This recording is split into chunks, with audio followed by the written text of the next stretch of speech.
Nice. Hello and welcome to the AniMates show. Good morning, good evening, good night. I hope you're all tuning in okay from around the globe. Today we have something really special. We're going to be talking about motion capture, and I'll be your host. My name is Elise Geimer, and I'm currently working at Digital Extremes. And Henry, if you'd like to introduce yourself. So I'm a gameplay animator. Been animating for about 13-ish years. And just been working last little bit at Capcom Vancouver. And David, Um, sorry. David. That was No, okay, I yeah. messed the order up. All right, so I'm David Pumpa. I'm a cinematic animator with 8 years experience. I'm currently working at Ben Studios on a game called Days Gone. And I'm Ben Richards. I have 7 years experience and I'm currently working at Traveller's Tales. Nice. So we'll get into that age-old issue, motion capture, also known as Mocap mostly, I think, to us animators, performance capture, motion tracking, and performance capture. And what this is basically a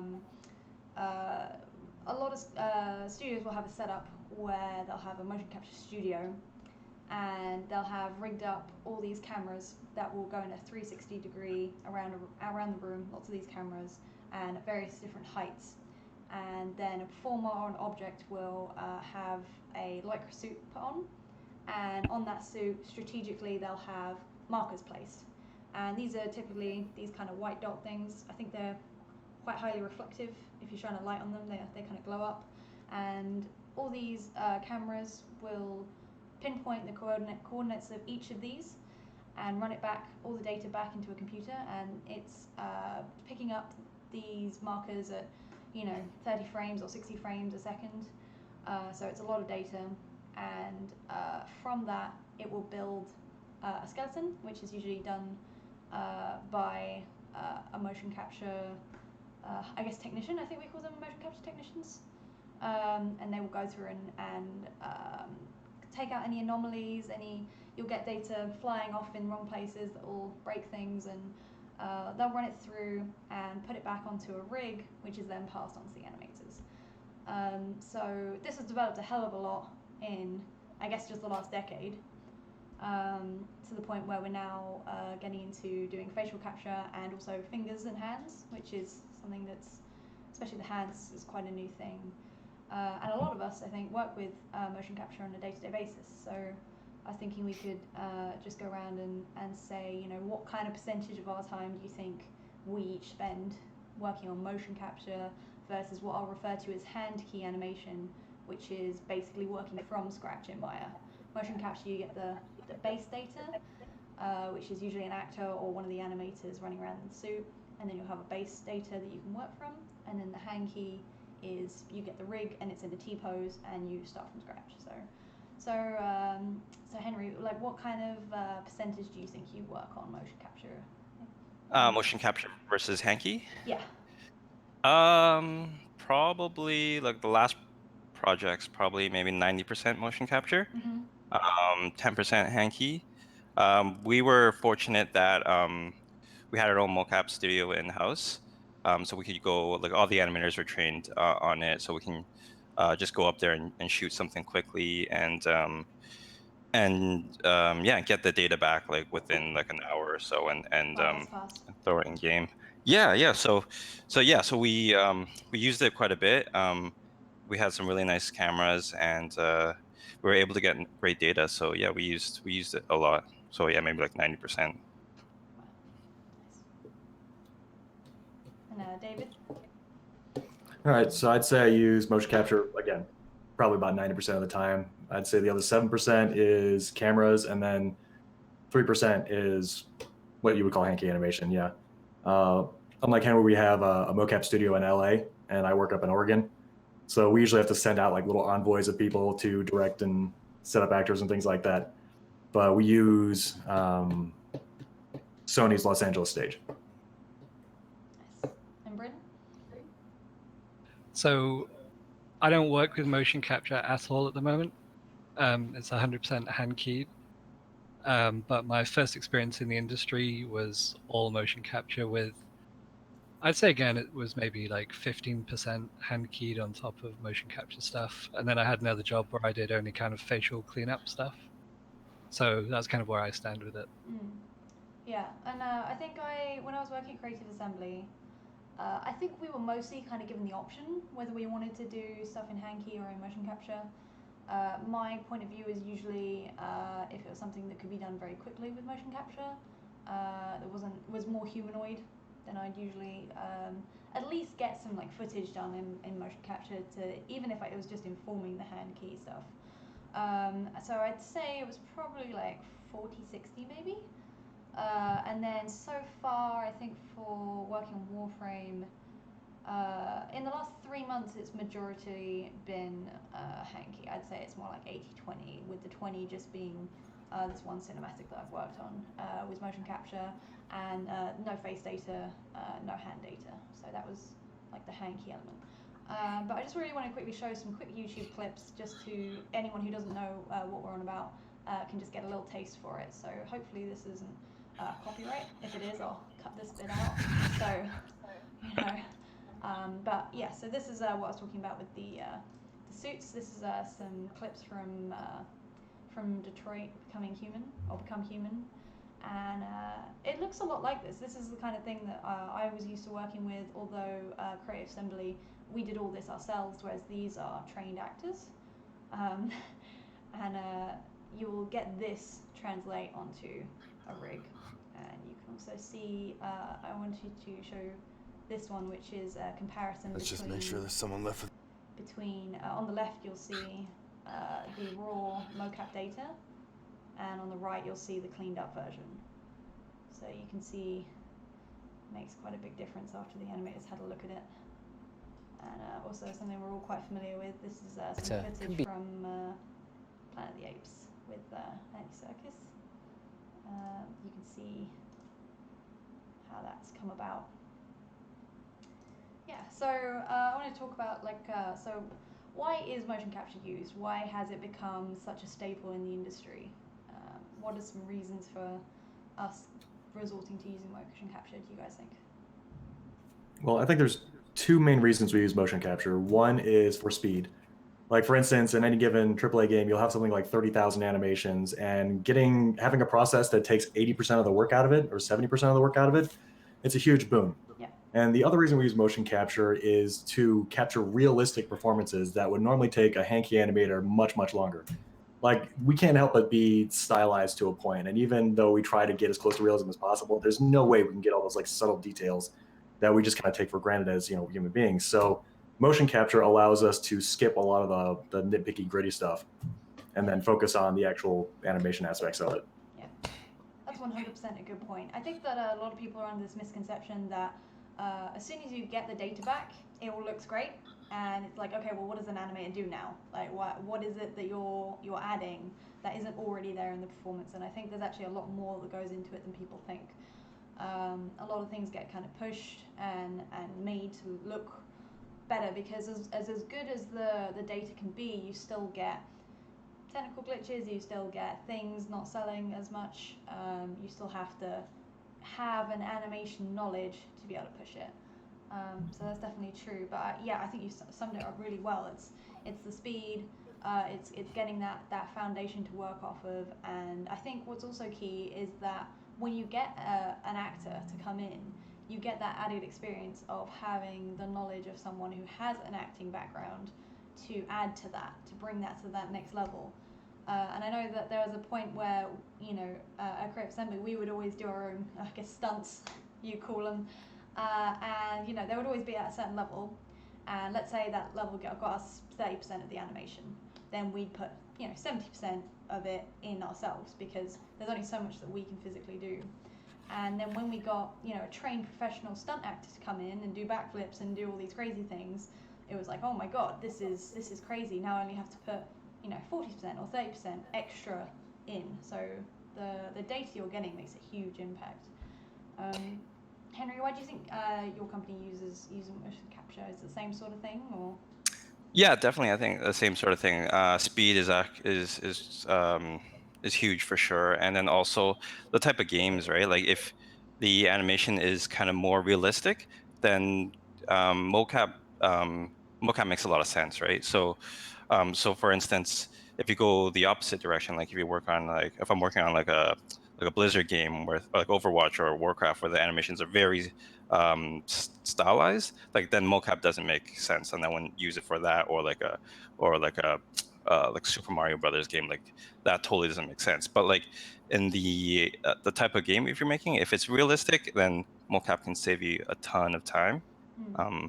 Yeah, so yeah, it was great to even kind of prototype things quickly. Like a lot of times in game development, the designers will be like, "Hey, I'm thinking we have this type of move or this type of feature," and to be able to go up and then quickly capture stuff and not clean it up, like really not polish it up to the end, but just kind of have things to throw into engine and have the designers kind of play with. Like that was really helpful as well. And the big thing I want to say with mocap is there is a lot of work to be done to clean it up afterwards. Never had a mocap shoot where I get the data and put it into the game and it works like 100%. Never. Like speed wise, poses, yeah, anything that you need to do to amp it up. Like there's still a lot to animate on top of that. But what I do like about shooting mocap is like you kind of have to think about the animation differently, or like yeah, differently. Well, like there's more thought of the planning stage of kind of like how you want your key poses, where the cameras are. There's a lot of thought put into that process of I guess the animation workflow, which is really creative and fun as well. It's just that instead of blocking and all that stuff You're doing in it my in the suit keyframes, you're doing it in the suit, exactly. Yeah. So when we're in the space, like the animators and we always kind of like riff on ideas and kind of go back and forth and all that. So in a way, that's kind of like animating or directing, I guess, whatever term you want to call it, but it's still very creative there. So yeah. So I think in general, I think it's for speed, and if it works for the type of game, like it makes sense. I think that's a really important thing to note, is that even though we are having a lot more of these games where things are realistic, you look at Until Dawn, you look at I don't know, Far Cry, you look at there's a lot of games and there's a lot of TV shows and other things, especially games. I think is where I think you see it most. Although I guess in the VFX industry you also see it a ton. Is that you do have that other side of things where people do only do Hankey. You don't want that motion capture look because you are going for something very stylized, and that is where it doesn't work. And it's important to realize that if you're going to be an animator and I feel like you only want to work with one or the other, you might be limiting yourself. It's fine to have like a preference, but I think it's interesting that it is like a style people are going for. Yeah, Bryn, what do you think? What do you think about are you one of the guys that will jump in the suit, or sorry, you said that the company you're with doesn't currently work with motion capture, but you did use it before, or? Yeah, so I only do Hankey animation at the moment because it's all cutscene, kind of more stylized, cartoony stuff. But the first job I had was at Ninja Theory working on DMC, where we had like full mocap cutscenes. And was that you jumping into the suit, or was that actors? No, it was kind of maybe like 70-30. Like we did a few little things that we needed for background characters, but I didn't get to go in a suit. It was all kind of other people that were doing it in some other room. Like we didn't really know what was happening. But the major stuff came from Giant, which is Andy Serkis's place, and we had like proper actors come in and do all the work. So we just was given that data to work with, I guess. But yeah, going off on why we do it, I guess, because I haven't said that yet. I don't know. I think it's just like so kind of amazing in a way that you could have an idea of a performance, and like if you think about sitting down to animate that could take maybe 2 or 3 weeks. Talking about a cutscene at least, but if everything's set up properly, you can just get someone in a room to just go and do this really cool thing, and like maybe even like 5 people at once and just capture everything, then give that to an animator and they can get onto it straight away. Like the speed of it is just insane. Yeah. So cool. I'm sure there's many games that would just not have been feasible without motion capture, and that I think be probably most games these days, right? Definitely.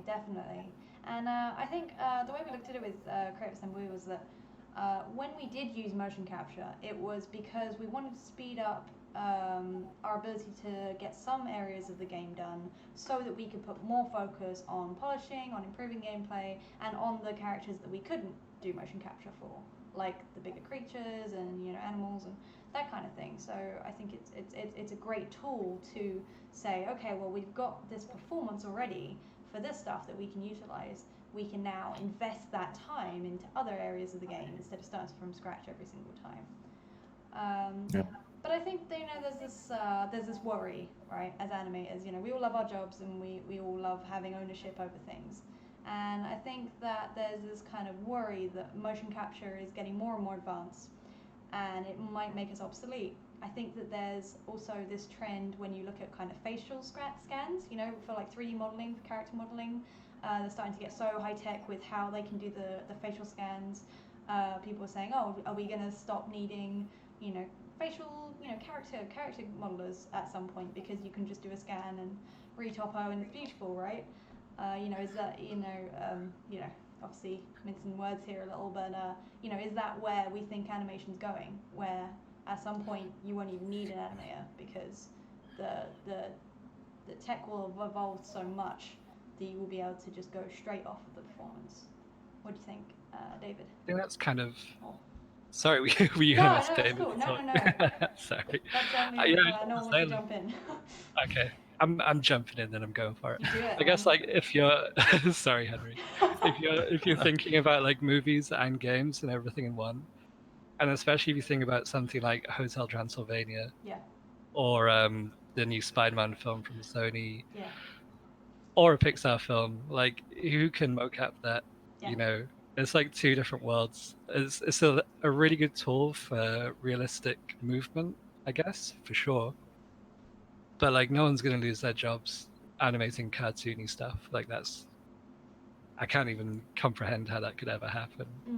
I don't know, it seems so even realistic animations, like there's just some stuff that there's things that the human body can't do, or maybe it's too risky to capture a human actor doing. Like you don't want to throw, I don't know, if there was a guy falling into like a huge blender or something, you're not going to throw a human person in a mocap. In line to do that, man. Oh. I mean, I'd do that for sure, commit. But I don't think an actor would do that. That's what the interns are for, you just put them in the blender, and if you lose a couple, then that's true. Yeah. But yeah, that's what I think. Yeah. David, Henry, do you think the same thing, or do you think there's going to be a point where it's? Well, yeah, I think there's I think there's a couple things that computers can't possibly do. I mean, a good example would be in motion capture, how you have two different actors. One could be like 6'4", the other one could be 5'8" or something like that. A definite size difference. Or you could have adults playing children, things like that.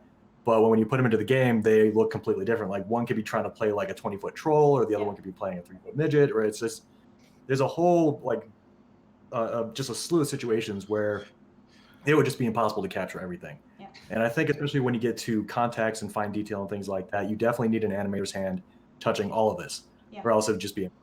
And plus, anything you capture from mocap doesn't always look best to camera. Yeah. So like I work in cinematography or in cinematics, and anything you may be able to like plan it out perfectly and things like that, but when you get it in the game, you realize, oh shoot, you know what? This pose will look better if you kind of like move this arm over here, tilt this body this way, maybe angle this head. Yep. And then there's always going to be situations where you have directors, leads, and things like that saying, hey, you know what? We captured this, but we don't like it. Sure. So you end up like just deleting out whole sections of data and Hankeying or doing reshoots and things like that. And then my final thing I'll say is we may be able to capture individual performances, but if you're trying to do things all as one collective shot, like if you look at something like Tintin, where they did these like just massive sweeping like transitions and things like that, going over like entire cityscapes, you need an animator who's going to sit there and blend all those clips together and make sure that everything you do works seamlessly. So no, I think it's absolutely impossible for an animator to not be part of this process. Yeah, I love that you said that, because I remember someone said to me at one point, I think when I was a student, I was like, oh my god, this motion capture stuff is crazy. I can't believe this exists and it hasn't replaced all our jobs yet. And I think my lecturer at the time said, yeah, well, I'd love to see them mocap a dragon. And sure, yeah, they use Benedict Cumberbatch's face for Smaug, but you're still going to need someone to animate the rest of the thing. And I think you're completely right in that there's tons of times where it's either too risky to use an actor, or I think the level that we've got to in filming games of what we expect as an audience goes beyond what's necessarily physically possible. And also when you start introducing fantasy elements or sci-fi elements, there's just stuff that we can't do. And I love that you also said that even if we got to the point where, let's say you're the best actor in the world and we put a camera in front of you and you did everything amazing and we got that into motion capture perfectly, there's still going to be an element where I feel like you still need to put it to the next level, where aesthetically you can always push it. Even if the acting and the body mechanics are there, there's still stuff you can push in the posing, in the timing, in the way it just feels to camera, everything. There's always an artist's eye that needs to go over it. So I think you're 100% right there. Henry, you got anything to add to that, or is you good? Well, yeah, you guys have mostly said everything. I totally agree with all of that. Yeah, I think the big thing for me is yeah, there's always you can always push it further than the data you get back from mocap, especially if, or even if you're using like the best actors and you do multiple takes, you get the highest quality mocap. There's always something the animator can do afterwards, because the data you get back is probably very realistic, but for games, for movies, it's not. I would say it's not realistic. It's kind of more like it's more stylized or more believable, even in a realistic type movie. So like you definitely have to change the timing. You need to most of the time amp up certain parts of the motion to focus on certain things. So there's always work that needs to be done. I don't think a computer can do that. And as well, like David was saying, like there's always different iterations.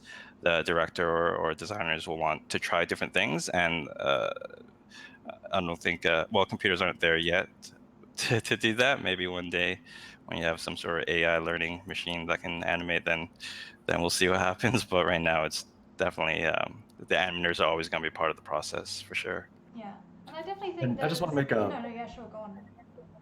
I just want to make a couple more points here. So people keep saying like how mocap keeps improving and improving and things like that, and they're like, oh well, shoot, soon enough animators are not going to be needed here. Yeah. So I don't know what your guys' personal experience is, but like maybe 5-10 years ago, you would get motion capture back and you get like the shoulders up to your ears and you'd have like foot sliding and then you have like jitter in the rig and things like that. As mocap gets better, all those things start to disappear. And do you think any of us honestly care that we don't have to prevent foot sliding anymore? Yeah. Like I remember 3 years ago or 4 years ago, that was my favorite we part. updated the but we updated the LA stage and we got the first set of data back and we saw the feet just making these like perfect contacts all the way throughout. And we were just like, thank God. Because we don't, because it is so boring going into the graph editor and just like trying to like smooth all those out like an aux pivot or something like that. But, and also for things like, people have been saying things like neural networking, where you have these like massive performances that go for like 2 minutes and then they just kind of like branch off and try to pick off their own animations depending on the situation. Wow. That's not going to be a perfect solution either. Yeah. I mean, those long performances still need to be cleaned up and things like that. Yeah. But the great thing about like all this improved mocap and things like that is like the less mundane crap we have to do, yeah, the more content we can actually put into the game. Yeah. So we don't have to worry about just like this itty bitty minutia that is just super boring to do, and we can just keep cramming in new stuff. Like the faster this goes, the more we can do, and the better the game's going to be in the end. Yeah, that's perfect, because I think it's really important to remember that we are all artists and we all craft, is what we do. Is we're artists and we craft things. And at the end of the day, motion capture is just a really, really cool tool.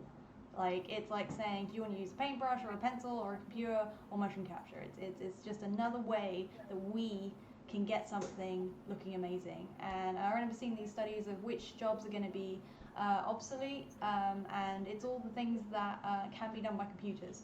And one of which, that sounds silly because obviously we work all day with computers. What I mean is like machinery-based jobs, like canning in food factories and that kind of thing. Working in a supermarket, you're starting to get the Amazon stores where you can get a robot stacking shelves and stuff. And it's kind of like the more mundane things that a computer might be able to take over are probably going to be, they argued, the first things to get replaced. And the jobs that they argued were the most secure were creative jobs, because the thing is no matter what you do, you can never program a computer to, or the hardest thing to program is for a computer to be creative. So yeah, 100% agree. I'm interested to see if for any of you think there's something you learn. So let's say most people I think start learning Hankey because there's reasons for that. You want to figure out your fundamentals and all that kind of thing. But is there something that you learn by watching motion capture, using motion capture, being in the suit, or just working with it that helped to influence and better your Hankey animation, do you think? Who we start with? Let's go with Bryn. Okay. With me, cool. I would say the kind of things that you can learn from mocap data is probably only really focused on like really realistic kind of movement. And I worked a lot with facial data, so it's just like looking at faces moving all day, every day for months in one job. So you kind of learn a lot about like how eyes really move, how many frames a blink is usually, or like on different kinds of people, or like different emotions, like what the mouth does when it makes M's or B's, and like how it peels at the side. Like I think sometimes people just don't think about how the sides of the mouth peel and like unpeel. It's like that kind of stuff's amazing. I would love to get you on to do a masterclass on that, because I'd love to learn what you learn on facial stuff. That sounds amazing. Yeah, that stuff is really cool. There's just so much stuff. Like as well, if people are moving their heads around, like the skull is just covered in skin, and it's not just stuck straight to the skull. So like if someone moves their head really quick, you see this like shift of all the skin just kind of like moving with the head and then coming back afterwards, like a little bit of overlap, which would probably look insane if you tried to animate that. But like that's the kind of like really small detail, amazing stuff that you can see. Apart from that, I don't know about full body stuff. It's been a while. It's been quite a few years or more since I've done the full body stuff. So maybe the other guys will be able to tell you more about that. But facial wise, it's really cool to learn a lot of things from. Yeah, that's awesome.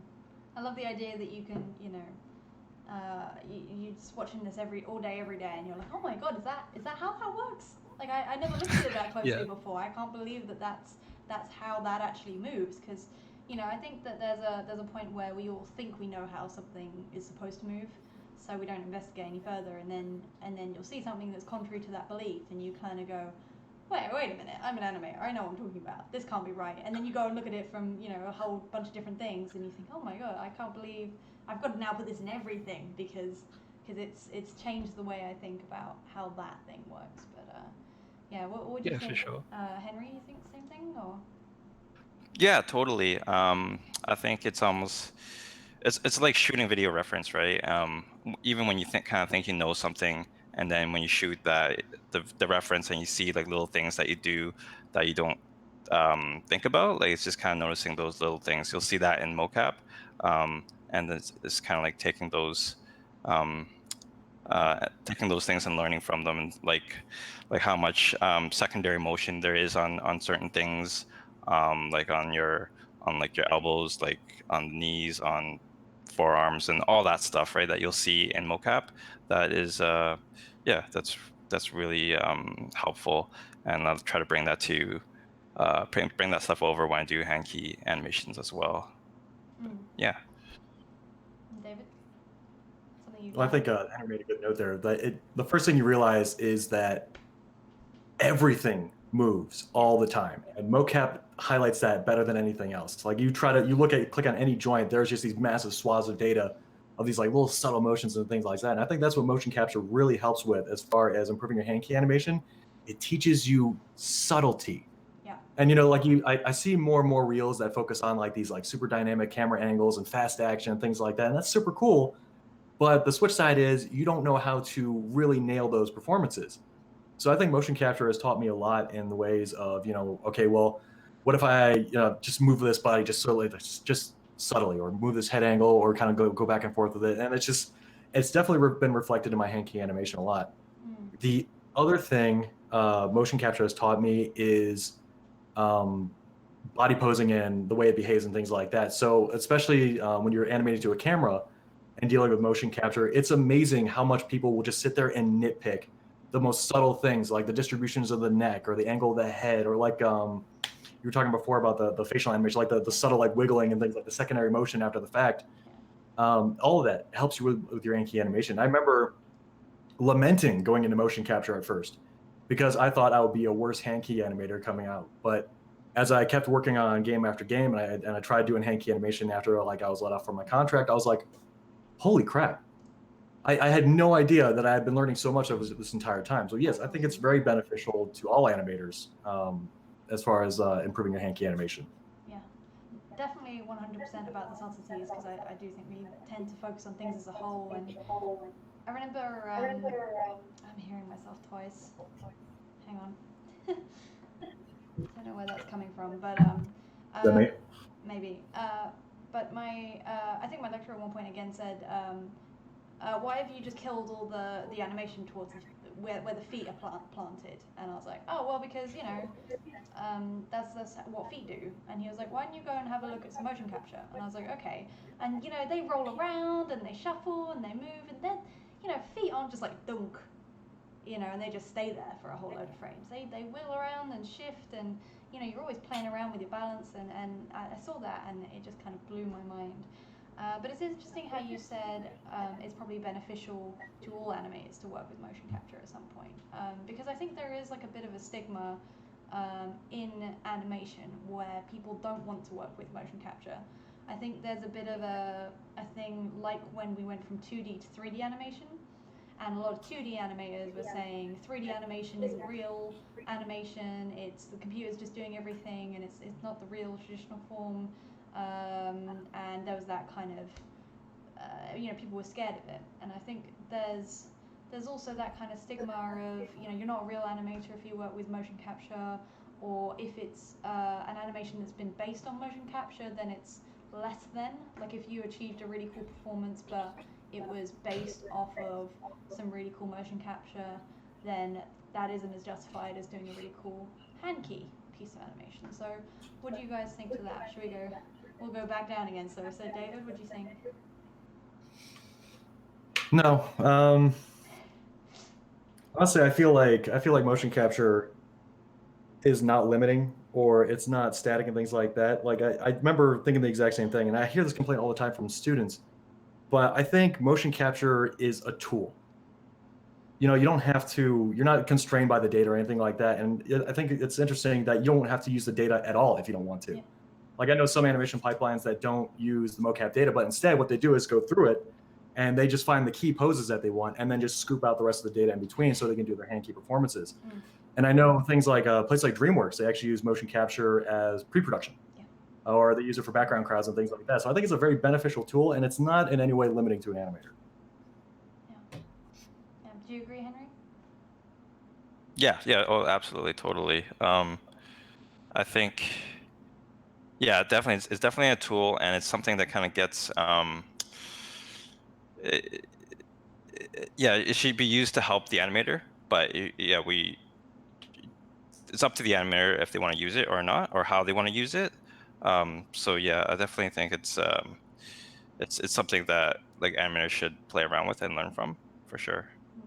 Do you think students should worry about learning motion capture, or do you think it's fine to just learn your fundamentals first? I would say to learn the fundamentals first. If it's what's that exactly? That's what I meant. I think it's I think if there's motion capture class in like the animation course, for sure take it. But at least for myself, I think if I could go back and say give myself some tips when I was in animation school, what I would say to just focus on less stuff and learn the fundamentals really well before kind of going on to different things. And everything kind of will be easier that way. Like you don't want to learn too much too quickly, or else it's just it's too much to learn. Yeah. No, I really agree, because I remember when I was getting interviewed for my first job, and I didn't have any motion capture in the studio, and I knew that they did work with motion capture, and I was like, oh, I'm really sorry that I don't have any motion capture stuff in my reel, and they were like, we don't care about that, and I was like, how do you not care? Like, this is something you work with. And they're like, oh, well, the thing is that to teach someone how to do animation fundamentals takes years, but to teach someone how to use motion capture software and to use motion capture correctly, it'll take a week. Like, it's really not a big deal.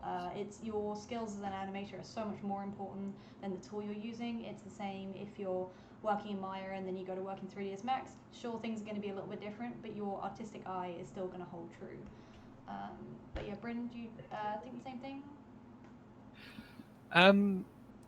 Yeah, for sure. I'm kind of forgetting what the original question was, because we've talked so much since. Yeah, what was the original question? No, that was the other thing I asked. I think we ran away with it. But I'll go to the next point, which was what are some tricks that you think that we can use, especially I think if you're maybe a student and you've just got a job, or you're looking to get a job soon, and you're working with your first pieces of motion capture. What are some things that you can look at doing to help you get the best out of the motion capture, or maybe some things to not do? Because it's a very different workflow, I think, from working with Hankey, and I don't think it's taught as much, like what to do. So what would you think? There's some things you'd suggest? Who's going first? Oh, you, because you didn't get to Okay, answer cool. the last one, whatever it was.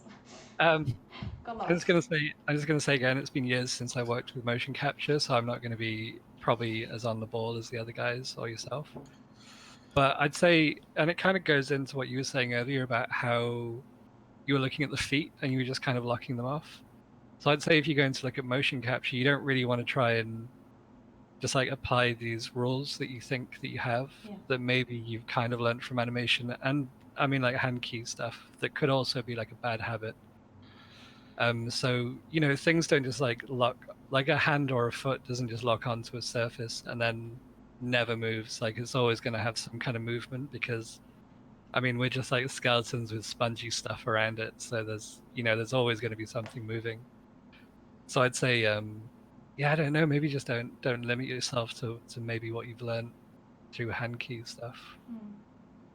I think. Henry, do you think the same thing? Or do you think there's some like tricks and things that you can think about? Yeah, I think, like, I guess, like how I approach a piece of mocap, like depending on what it is, definitely look at the style of the project, or that you're trying to match, because a lot of, yeah, mocap is the starting point of it, but you definitely have to take it further. So like if you're working on something that uses mocap but is still very stylized, then definitely kind of play around with the poses and timing quite a bit, like go on a layer, exaggerate the poses, make sure the timing feels like nice and snappy, if that's kind of what the project or what the animations in the project look like. So yeah, I would usually, yeah, those are the things that I would go to first, and that mocap doesn't give me most of the time. So yeah, I would say poses and timing, and then if that's all good, looking all good, then you're making sure there's no weird pops, making sure all the contact points look good. Yeah, all the little things that kind of stick out. Yeah. It's interesting actually. We had a situation where there was a rig and a model where the forearm and the I don't know what this bit's called, the upper arm, were not in the correct proportions. So when we had someone do this, it wouldn't look right, because this bit would be too short and that bit would look too long. So you had to completely repose it just to get it to look and feel like a real thing. Otherwise, it would just be completely messed up, and it never goes up onto the rig 100%, because unless you're copying that person and you have that person in the mocap suit and that person exactly rigged to exactly their proportions, it's never going to go over 100%. So those pops and things happen way more than you think. And I think as good of a job the technicians usually do is you will get these bits of missing data or pops and flicks and things that you have to sort out before you can even get to improving it. So yeah, definitely. David, do you think the same thing? Well, I think if you're a newer animator and you're starting to get into mocap and things like that, there's two major things that I think everyone should know. First of all, there's a major difference between Hankey animation and motion capture. When we're creating Hankey animation, we're starting from nothing and then we're telling it what to do. When you go into motion capture, you're not trying to force anything. Instead, what you're trying to do is persuade the data to do what you want. So if you sit there and you have an idea in your head and you're sitting there like trying to force the rig and the mocap to do exactly what you want, you're gonna find yourself counter animating a lot of stuff. So instead of doing that, try to use additive animation to kind of like shift and subtly move and then get the whole body doing exactly what you want instead. Because the more you try to fight it, the more frustrated you're going to get. And then when you go back and try it again, you realize, oh, shoot, all I really had to do was one key. Yeah. Yeah. So I think it's really important that people just try to approach it differently than they would a Hankey rig. The second thing that's also really important is do not delete the data. You don't need to about 99% of the time. Like there's gonna be situations, yes, where like an arm's not working right or shoulders aren't working right or something like that. You have to like nuke a little bit of it, but you never have to delete everything ever. I think Bryn mentioned that before. Like the hand never stays completely still, the foot never stays completely still. But even if the performance isn't doing something you want, you can take that data and just scale it down to like 10%, 1% of what it was, and it'll give you this like subtle keep alive that is still essential.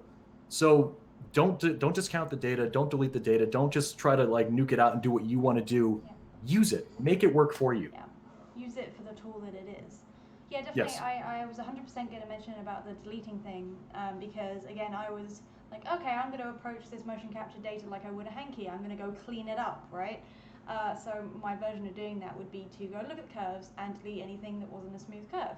And I'd do all this and I'd spend hours doing this, and I'd show my mentor and I'd go, hey, look, I cleaned it all up, and he'd be like, where's all the stuff that makes it look realistic and all the elements that make it motion capture? And I was like, well, I took them out because I cleaned it. And he was like, well, no, like you don't need to delete anything. You can just work with the layers to improve and enhance it. You don't need to force it into being more like something else, something that's not. And I was like, oh wow, okay, that's crazy. I didn't even think about it. So I think the main difference for me from working with Hankey versus mocap is probably that with Hankey I work a hell of a lot in the graph editor. I'm constantly moving keys around and changing things around and reposing and moving keys. And in motion capture it's almost all layers because you don't work with the main data most of the time because it's a big scrambled mess, but maybe you want to get things just so. And I think the other thing I learned was that motion capture data looks a lot more boring than I expected it to. If you just do something simple like an actor jumps on a block, okay, you think, yeah, that's going to look amazing, and it's going to have all this great squash and stretch, and it's going to have this nice arc to it, and it's all going to, and you look and you think, yeah, that's a guy jumping on a box, but it's not like, it's not got that essence that makes it fun and makes it cool and makes it work well in that game and speaks to that character to that perfect level. So I think there's always that extra animation level that you put on top of it that brings it to that next level, like you guys were saying. And I think exactly what you're saying about, I think a lot of the time I play around with timing a hell of a lot. I think there's something to be said about how kind of timing seems to not be as exaggerated by a lot in real life. I think what we're used to seeing in film and games and TV is a lot more exaggerated than we're used to. So I usually find that you kind of have to find the rhythm in the data, and you kind of have to put that in for it to just feel right. And also the posing, usually as well, the camera, especially if you're using a camera, is just, you can always push that a hell of a lot. And going back to just all your fundamentals, your how cool are the arcs, how's the squash and stretching, it's all the same stuff. It's just you're working kind of, instead of inside out, you're working outside in. If that makes sense? Yeah. So do you know what I mean? You look confused. So like Yeah, so like it's like when you're doing Hankey, you're kind of laying the foundation and then you work up. Whereas I feel like motion capture, you have kind of the end result and then you just take it to like the next level. Like you were saying about you don't want to fight with the data to get something that you want. You kind of want to look at the data and go, where can I push this where it'll get to the next level, I guess. Yeah, I think a good way of putting it would be Hankey animation focuses on the macro, whereas mocap animation focuses on the micro. Yeah. So you don't think about those big, your spacing and timing and things like that. You just focus on making it work. Yeah. Yeah. And yeah, definitely. So I wanted to go slightly off topic, not off topic, but do a little bit of a broader look at motion capture, because there was big debate where it was said that Andy Serkis said he made a point that he should get the Best Actor award for some of his performances, like him playing Gollum, like in Planet of the Apes, and he was really annoyed that he didn't get nominated for those roles because he argued that you would never have the animation performance without him doing the acting. And there's a lot of debate whether or not that's fair. Some people said that we're at the point in the technology that working with that actor has a huge influence on how that animation turns out, and therefore it should be considered. And there's other people that say that there's 50 to 100 people behind the scenes working on making those shots look better, and that actor has a big role to play, but it's just in the foundation, and that there's 50 to 100 hands and multiple thousands of hours that go into perfecting that. I'm talking more of the VFX side here, obviously, but there's that extra layer on top of everything. So therefore, it's not fair to say that it's solely his award to have. So what do you guys think about that? It's a bit of a thorny issue, but Bryn, what do you think? I don't know. I was just kind of thinking about how if we were talking about a live action film, and say if you got an actor who's maybe playing a creature or something like that, because I think most of his acting work, where he used mocap, he's always been some kind of creature, right? So if he was doing that but not using mocap, he'd surely be in some kind of like amazing like suit, and he'd have like loads of makeup, and there'd be like tons of lighting and everything. So it's still kind of, I feel like there's still like this thing where there's tons and tons of people who are like really, really helping him to do this. I don't know. It just kind of feels like it's kind of similar in a way that there's just so many people adding to what his performance is at the end, and that it's kind of the same with mocap. But the difference with mocap is that you could just delete half of what he did and do your director's idea that he came up with on the day that he thinks will work better. And then it's kind of like, well, I kind of have a little bit of that performance. But then I still kind of feel like, if you're talking about someone in amazing makeup and someone's going to watch that and be like, oh my God, that acting was so cool. He looked so, he looked this certain way and it was amazing. And it's like, well, that makeup artist spent like 5 hours in the morning, like adding all that stuff to his face that's like really adding to everything that he's doing. But I think makeup artists do get awards, don't they? I'm pretty sure. They do. Yeah, they do for sure. I mean, VFX do as well. Yeah. But yeah, I don't know. I mean, that was just something that I was thinking whilst you were talking about it. Yeah. I don't know. I think at the time all that stuff kind of got blown out of proportion, and a lot of people just got angry because they thought he was saying animators don't do anything and I do everything, and I should get awards because I did the mocap. But I think he might have a point because, there's a lot of mocap films coming out, and there's a lot been out in the last 5 or 10 years or so. And there's been a lot of really, really good actors in those films. And I kind of don't see it ever happening that they would be awarded, even if they were to give like the most amazing performance ever. Just because they don't fit into that category of just being like a live action dude on the screen. There's kind of something else that people don't really understand and they're not really aware of, and they don't know what to do with it. So I don't know. I still feel it's like this weird big gray area that no one's really defined yet. Because it's in new technology, like no one really knows what to do with it. I think they're just like, is it an animated film? Like, is Avatar an animated film for adults? Like, I don't know. I think people just don't consider those things. guess it's exactly what you're saying about the main problem is that there's this big grey area where you don't know if, well, you can't say with 100% certainty that either 0% of people, of animators, have touched that data after the performance, or if it's been completely changed. So whereas when you get like a live action film, you can see, oh yeah, okay, sure, it's been color graded, there's been makeup, there's all these different departments working on it, sure, but those are clearly defined departments.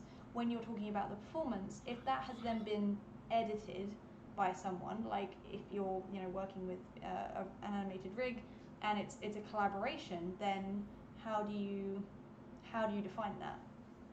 Yeah, I think that's a difficult one because back when he did Planet of the Apes, the first one, there was animation reels coming out of like before and after stuff, and some of it was so different, and the acting in it was still so incredible that that's where it starts to get really confusing, because it's like, I don't know, you could say that he obviously did the majority of the work, and like it's not just his movement, but he's got like his voice in there and everything. So there's like a few different layers of what's going on.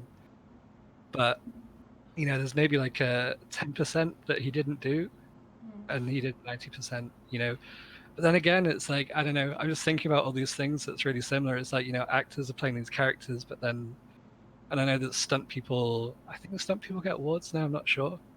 But, half of the film might be stunt people, or it could also be animators animating body doubles for what these actors are doing in like action films, like all these Marvel films. There's just like so much extra stuff that's going on. Yeah. But I think the difference is like, if someone's doing like a live action thing and they've got like a stunt double and then they've also got like the effects doubles, because they're live action, they still would be considered for some kind of award if it was good enough. Yeah. But if it's all mocap, it's just not going to happen. Yeah. It's a tough one. What do you think, Henry? Do you think they should be recognized, or? Yeah, I think it's definitely a tough one, right? Obviously, I don't know how much the performance was Andy Serkis and how much animation work was done over top of everything. I think it did probably get blown out of proportion a little bit, but the big thing I feel like is that there was a lot of performance from Andy Serkis there, and so and obviously he'd like to be recognized for it. I think as well, but I don't think it has to be one or the other. Obviously he's been doing great work on all these characters, but the animators have done great work as well. So I think what's been kind of good to come out of it is just the discussion around things, and just kind of showing that there's lots of people working behind the scenes on these movies, right? So it doesn't necessarily need to be, hey, it's this one person doing everything, or vice versa. It's kind of, hey, this person adds this to the product. There's the animators that do this. There's all this stuff. And I think the more people realize that, probably the better. So yeah, I don't know. I think it's just, yeah, it's a tricky situation, but yeah, if it's bringing light to how much work is being done to make these movies, then it's probably a good conversation. Yeah. Yep. Yeah, David? So I'll start by saying this. So Andy Serkis worked his ass off in pretty much every film he did. Like if you look at behind the scenes stuff for Lord of the Rings or Planet of the Apes and things like that, like when he was playing Gollum, he was crawling over the place. He was just tearing out his own throat with that accent, that deep voice. He was chugging tea and honey the entire time. The guy seriously did a phenomenal job bringing that character to life, and it's definitely seen in the performance. And I think you actually brought it up before, where you said like the main advantage of mocap is you get to bring in these professional actors and bring their performance to the stage. Yeah. Like if we tried doing it, like if we went on stage and tried doing the exact same thing, it would suck. I am not an actor by any means, and I can imagine most animators aren't. But it's so he did a ton of work, and then on the flip side, you see animators completely, shelling out his performance and Hankeying a whole bunch of stuff and really doing like an amazing job bringing it all back together and to deliver the final product. So both sides are very viable, but I think the main issue is Andy Serkis is in a really tough spot. It's similar to like being in cinematics. Like on one side, you can, if you apply to video games, they're like, wait a minute, do you even know how to do cycles? Like, how do you do that? And then on the flip side, you try to apply to film and TV, and they're like, wait a minute, you work in video games? That's not a real thing. Yeah, like Andy Serkis is in the exact same situation. Yeah.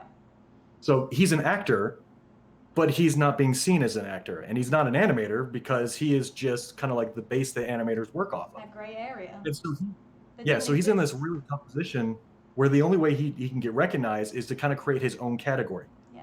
And I think that's a really tough spot for him to be in because there's not many people that are in this exact same category. But the main issue here, and I think the reason that people are so like kind of miffed by him, is the way he's approaching it. Yeah.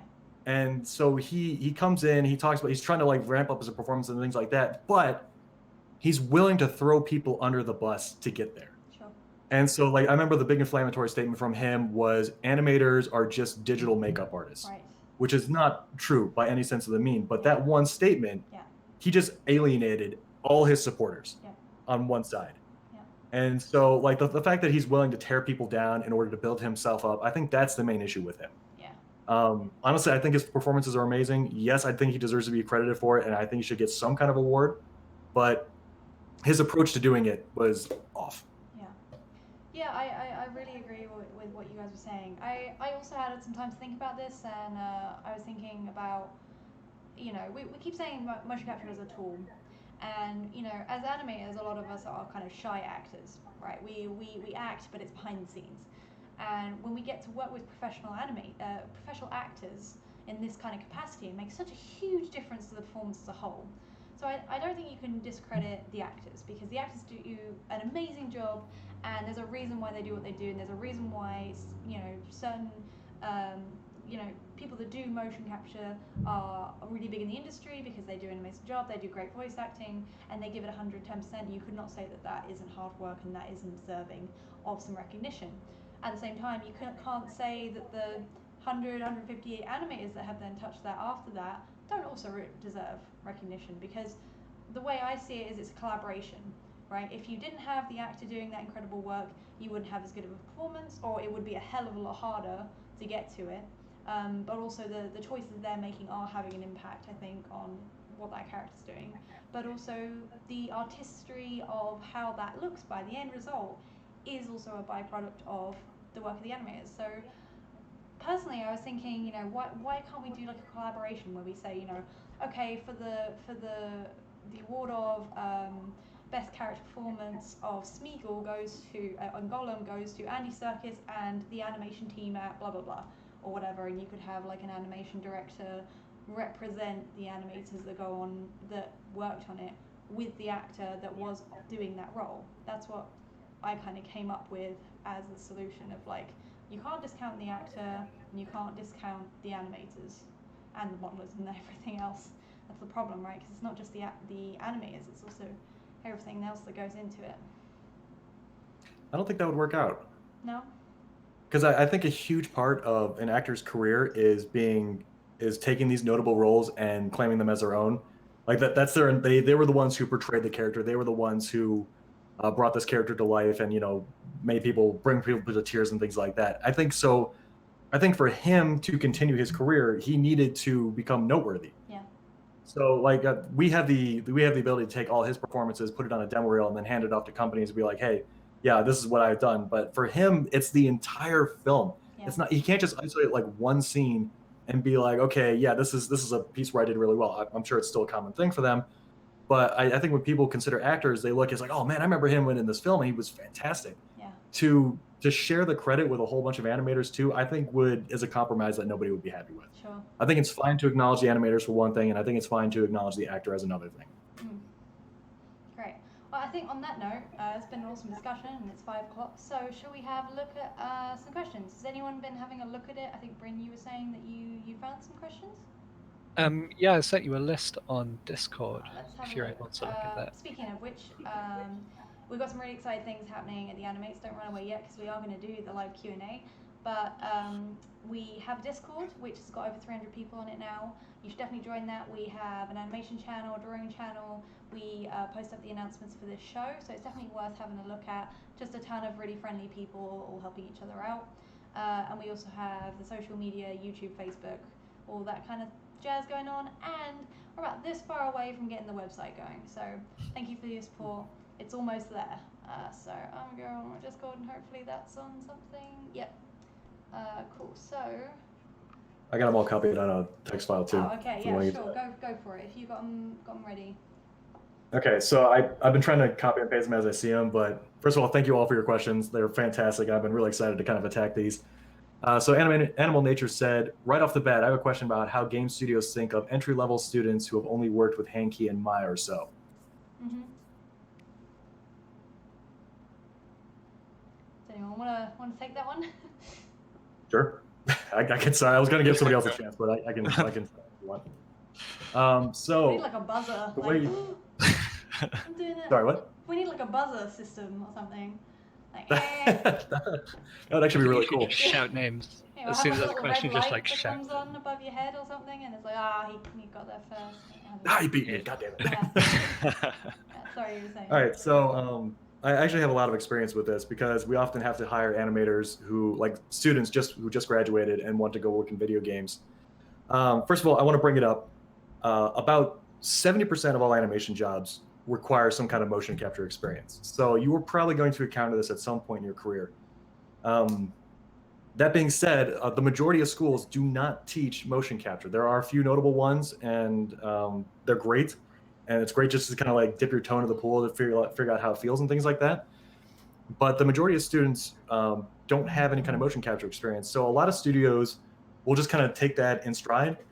But I think one of you brought it up earlier. It's actually really easy to pick up motion capture. It's much more important to learn the fundamentals of animation, get those really nice and tight before you jump into motion capture. Because at that point, it's just a technical aspect. You're just learning a new piece of software, or you're just learning a different approach to it. Like I remember I taught my entire studio how to use Motion Builder during lunchtime for 8 weeks. Sure.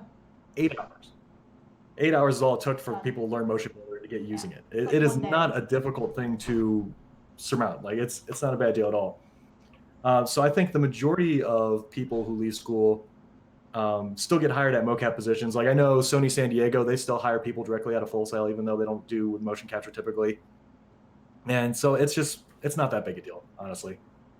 It helps if you do know how to use motion capture, if you do know how to use Motion Builder and things like that. Yes, that is definitely a thing to put on your resume. Yes, but it's not mandatory. Yeah, unless it's bad motion capture. Like you know, like your reel has to be solid no matter what. Just because you tried motion capture, if the motion capture looks terrible, you just don't include it. But 100% what you're saying. There's plenty of places online where you can find motion capture, and what would be really cool as a student is to see like, hey, this is what the motion capture looked like originally, and then this is now what I've done with it. Because I think when you get to the kind of like more professional level, you can just show, hey, this is the mocap that I've used, and just mention that it's from mocap, and that's the performance you've got out of it. But when you're a student, I would have loved to have seen, you know, hey, this is something I found online, this is what it looked like before, and now this is what I've done with it. So if you can get that, that is amazing, and I would recommend using Motion Builder to try that out. And there's definitely places online where you can find free mocap data, so definitely give it a go if you can. It's not as crazy as it seems, but exactly as David said, you know, it's really important to get the fundamentals down.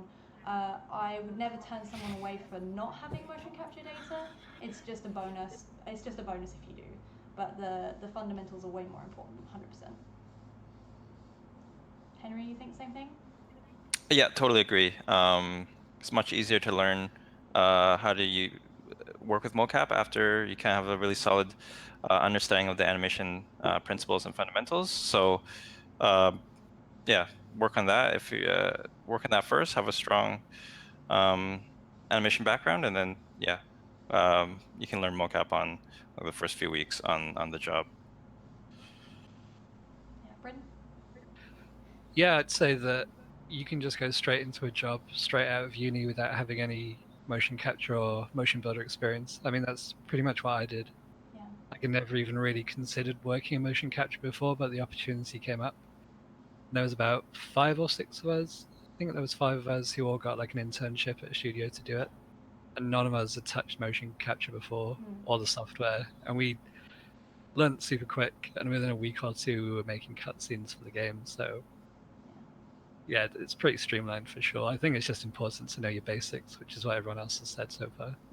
Yeah, I think I'd actually add 2 things. One of which being give motion capture a chance. I think there is a weird stigma around students to avoid studios that do motion capture data or to frown on it, and I don't think that's good. I think you should jump into any job that gets you animating and doing stuff, and see. You might surprise yourself and find that you really love it.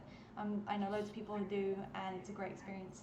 And 2, I think that you should try and tailor your reel as much as you can. I know it's difficult when you're a student, but try and tailor it to the job that you want. So if you're going for a very realistic job and all your stuff is very cartoony, it's going to be harder to know if you have the skill to do that job. And if you're going to go work in games, if you have some cycles, that's handy. If you have body mechanic stuff, that's handy. If you have mocap stuff, it's handy. The way I see it is when you're a student, it's more like you're just trying to tick the boxes. It's like, can they do motion capture? Great. Can they do cinematic performance? Great. And you're going, okay, this is what we do with our day. Can they do that in their reel? If you can tick all those boxes, great. So it's worth bearing in mind what direction you want to be heading and try and aim it in that direction if you can, I think. Is it cool if I throw a little bit of an anecdote in here? Because it actually directly relates to this. Of course. All right. So my very first job was at a small studio called Pendulum. It's a little cinematic studio in San Diego, and it's really infamous for the way they treat animators or treat their employees and things like that. But when they got back to me and they said, hey, we want you to do an art test, and it's in motion capture. Do you think you can do this extended wall run? And I remember sitting there, because I'd only been working in mocap for like a month, and I was like, crap, because I couldn't remember any of it. It was just such a brief foray into it, but I was like, no, I can do this. And they gave me 48 hours, and I stayed up the entire 48 hours relearning Motion Builder, trying to figure out how to blend clips, and I was able to do all this. And then when I finally turned it in, they got back to me. It's like, wow, man, this is actually like one of the better ones we ever got. And I was like, really? Yeah. Because it was not pretty by any means. Like if you would have looked at it today, you would have been like, what? That is so off. But like it's so accessible, I think, especially if you already know the fundamentals of animation. It is so easy to do. And then when I finally got to that job and sat down at the computer, and they were like, hey, we want you to do this, I was like, okay. Yeah. It was easy. I knew how to do all of it already. So motion capture, I think, is a really easy thing to learn. It's an easy thing to pick up, and it's going to be monumentally useful for your career. Yeah, 100%. I think that's the key here, is that people shy away from it, and they shouldn't. They should embrace it wholeheartedly. It's a great thing to learn. It's just another tool in your tool belt, and it can really help improve your actual Hankey skills, because you're looking at things from a different point of view and attacking things in a different way. So you should just go for it. And there's plenty of really awesome games, that work solely on motion capture. So the more you can appeal yourself to working in those kind of companies, the better. Like there's no downside to that. So I definitely encourage people to give it a go. But yeah, and we got. All right, so we have yeah. Are we on the next question? Yeah. Should we pick like 2 more maybe? I think. Okay, so one of the questions was, is there good sites that give motion capture to learn from, or if you haven't worked from it before? And it looks like Parker already put in a link. What about you guys? Do you have any resources you use for motion capture that's free? No. I think we just started getting the motion capture stuff working when I was at uni, but we couldn't get it on the rig, so we didn't end up using it. But I'm pretty sure when I was trying to find stuff, there was a website I found that did have free motion capture data on it, and to get it synced up to a rig was pretty easy. I'm pretty sure with a quick Google you could find a bunch. I don't know, do you guys have anything more specific? Yeah, so my mocap instructor, he created a website called mocapclub.com. It was supposed to be like a motion capture kind of community. He let that die.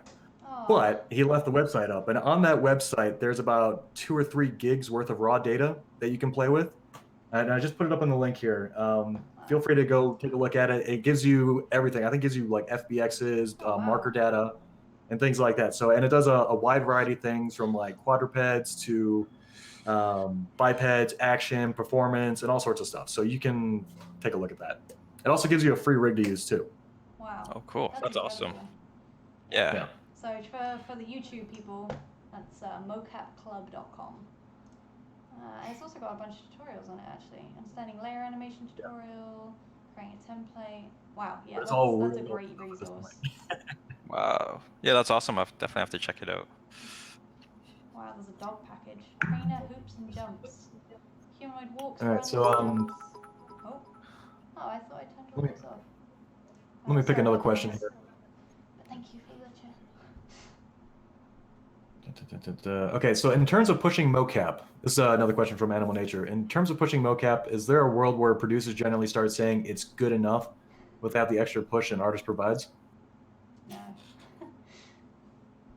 I haven't found that ever. Anyone? I think that kind of depends on project and deadlines, surely. Yeah. Oh, I thought you meant like right off the bat. Has anyone ever looked at motion capture and gone, "That's it, just put it in"? Is that what you meant? Sorry.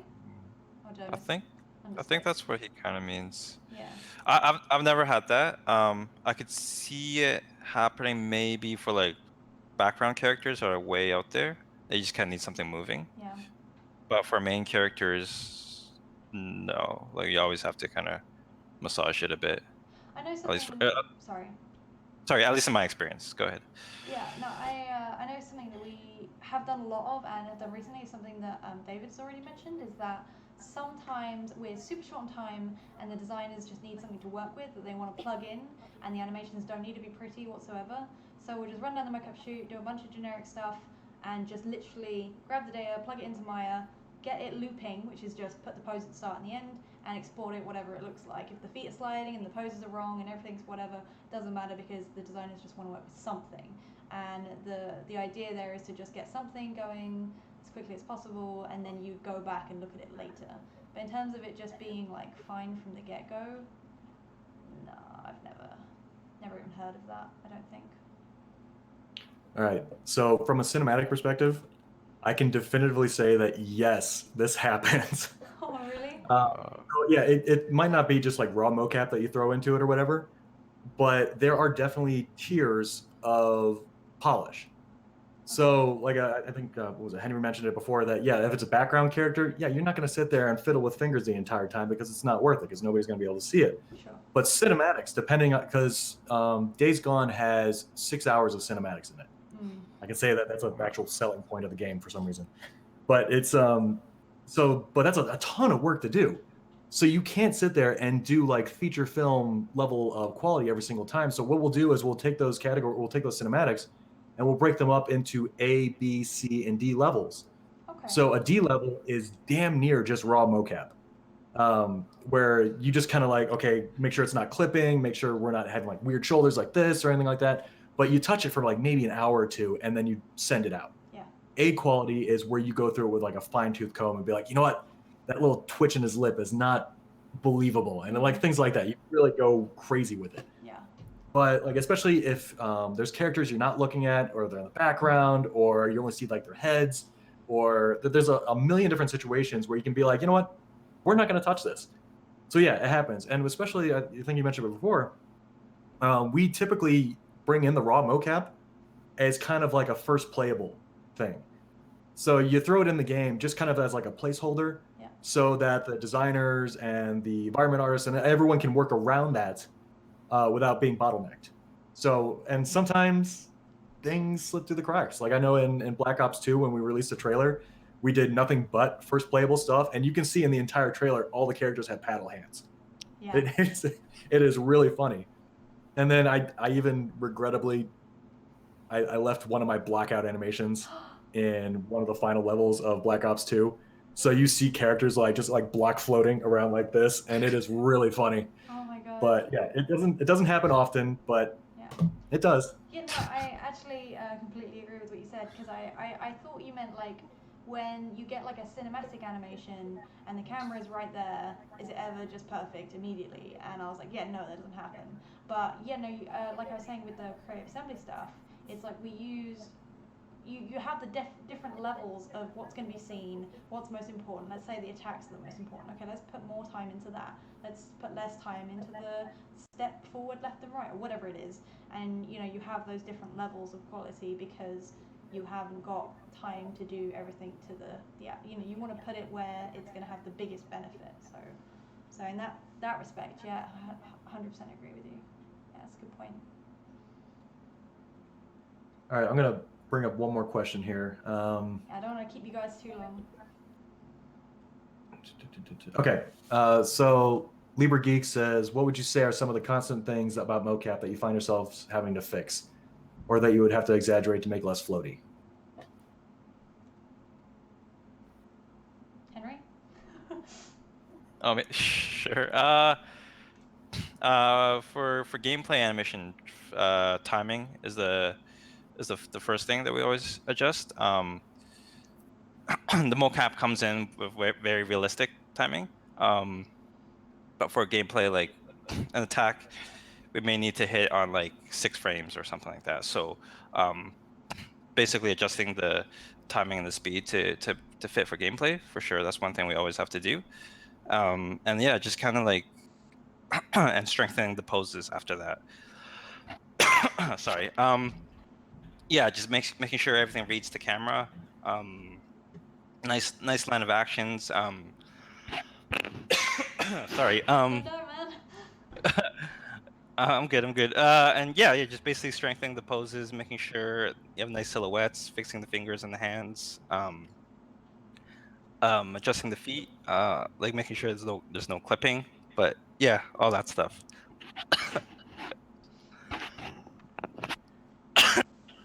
Sorry. It's okay. Move on. Yeah, no, I think the God, I'm gonna change the camera because like if Demery's gonna die, we don't want to capture that on stream.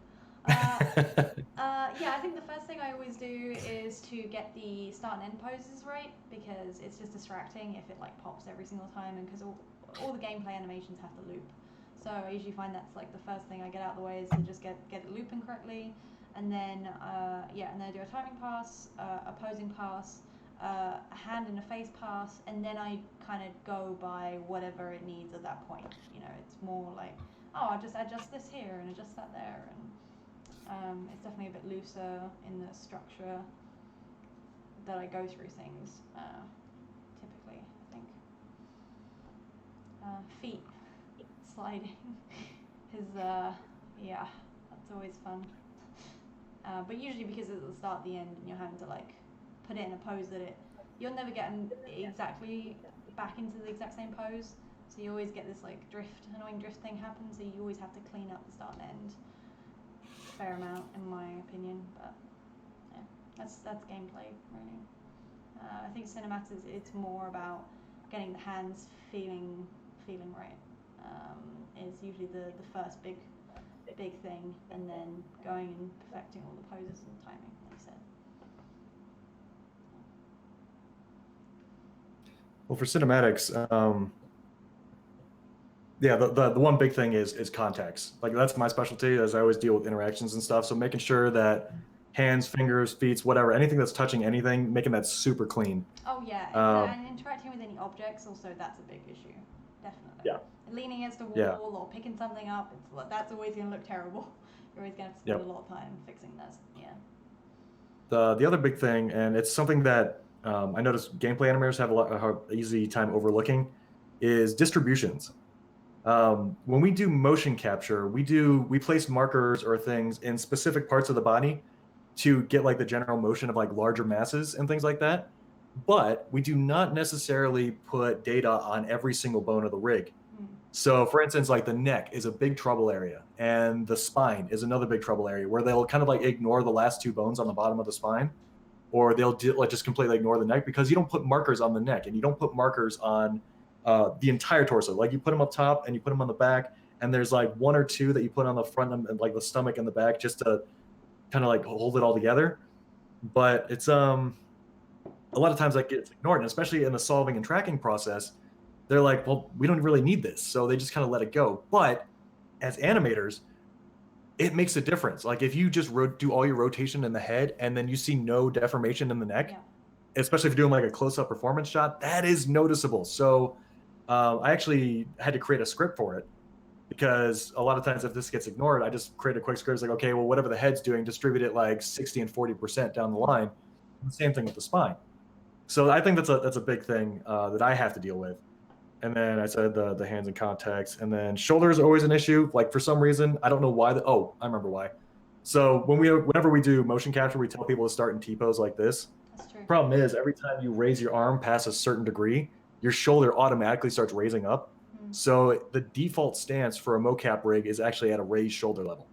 So as soon as you drop the arms, the shoulders are still like up like this, and you always have to correct that. Yeah, definitely, 100%. And also like things interacting, like passing through the body as well is also an annoying one, where you're a different size than the rig is, and then when you put the pose on, you know, you'll get things passing through places they shouldn't be, and contact things are always. Are we, is that all the questions you think, or are we happy to sign off on that, or? That's all the major ones I saw. If anybody in the audience can think of other ones that I haven't caught, please let me know. Yeah, you can always put it on Twitter or Discord or whatever, and we'll try and get back to you. But yeah, so thanks for joining us. We're here every single Sunday, 4 p.m. EDT, and a couple other times across the world. I think we're going to be doing an interview next week. Not sure who yet. Still going to decide that. And yeah, go get us on all the social medias. I really recommend joining the Discord. There's some really cool people in there. And if you're watching this on the YouTube, come join us on Twitch one time. But if not, thanks very much for watching, and thank you to my lovely guests who have made this hour amazing. And I've learned a lot, just like every time. So looking forward to doing the next one. So thanks, and see you guys later. Bye. Awesome. Thanks so much. Later.